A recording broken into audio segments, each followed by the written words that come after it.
കുടുംബകോടതി വിഷയങ്ങളുമായി ബന്ധപ്പെട്ട് വരുന്ന പുതിയൊരു വീഡിയോയിലേക്ക് എല്ലാവർക്കും സ്വാഗതം. വീഡിയോ കാണുന്ന ആർക്കെങ്കിലും കുടുംബകോടതി വിഷയങ്ങളുമായി ബന്ധപ്പെട്ട് എന്തെങ്കിലും സംശയങ്ങളുണ്ടെങ്കിൽ കോൺടാക്റ്റ് ചെയ്യാം. WhatsApp number +91 79 94 97 14 19. ഒരു വട്ടം വിളിക്കുവാനുള്ള കൺസൾട്ടേഷൻ ഫീസ് 500 രൂപ. ഗൂഗിൾ പേ ചെയ്യുക. സ്വന്തമായി ഗൂഗിൾ പേ ഇല്ല എന്നുണ്ടെങ്കിൽ ഫ്രണ്ട്സിൻ്റെ ഗൂഗിൾ പേ ഉപയോഗിച്ചുകൊണ്ടും എമൗണ്ട് പേ ചെയ്യാവുന്നതാണ്. ഇന്നത്തെ വീഡിയോയിൽ നമ്മൾ ഡിസ്കസ് ചെയ്യാനായിട്ട് പോകുന്നത് വളരെ ഇൻട്രസ്റ്റിംഗ് ആയിട്ടുള്ള ഒരു ഹൈക്കോടതി വിധിയെക്കുറിച്ചിട്ടാണ്. അതായത് ഒരു ചേട്ടനും ഒരു ചേച്ചിയും തമ്മിൽ ഒരു ലിവിങ് റിലേഷൻഷിപ്പിൽ ആണ് എന്ന് വിചാരിക്കുക. അങ്ങനെ ഒരു ലിവിങ് റിലേഷൻഷിപ്പിൽ ആ ബന്ധം പോയിക്കൊണ്ടിരിക്കുന്നു. ഒരു പ്രത്യേക സാഹചര്യത്തിൽ അവർ തമ്മിൽ അഭിപ്രായ വ്യത്യാസങ്ങളുണ്ടാകുന്നു, ബ്രേക്കപ്പ്.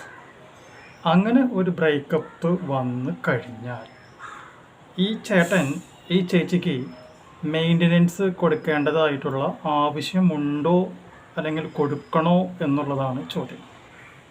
ഈ ചോദ്യത്തിൻ്റെ ഉത്തരം എന്ന് പറയണത്, ബ്രേക്കപ്പ് ആയതിനു ശേഷം ഈ കാമുകൻ ഈ പറയുന്ന കാമുകിക്ക് ചെലവിന് കൊടുക്കണം, അല്ലെങ്കിൽ കാമുകിക്ക് ബ്രേക്കപ്പായ ചേട്ടൻ്റെ കയ്യിൽ നിന്നും ചെലവിന് മേടിക്കുവാനായിട്ടുള്ള അർഹതയുണ്ട് എന്നാണ് ബഹുമാനപ്പെട്ട ഹൈക്കോടതി പറഞ്ഞിട്ടുള്ളത്.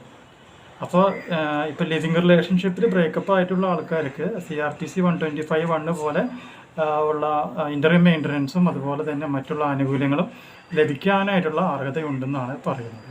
ഓക്കെ, സോ ഈ ഒരു ഇൻഫോർമേഷൻ നിങ്ങൾക്ക് യൂസ്ഫുൾ ആയിട്ടുണ്ടെങ്കിൽ തീർച്ചയായും നമ്മുടെ ചാനലൊക്കെ ഒന്ന് സബ്സ്ക്രൈബ് ചെയ്യുക. തൊട്ടടുത്ത് കാണുന്ന ബെൽ ബട്ടൺ എനേബിൾ ചെയ്യുക. പുതിയൊരു വീഡിയോ മറ്റു വീണ്ടും കാണാം. ബൈ.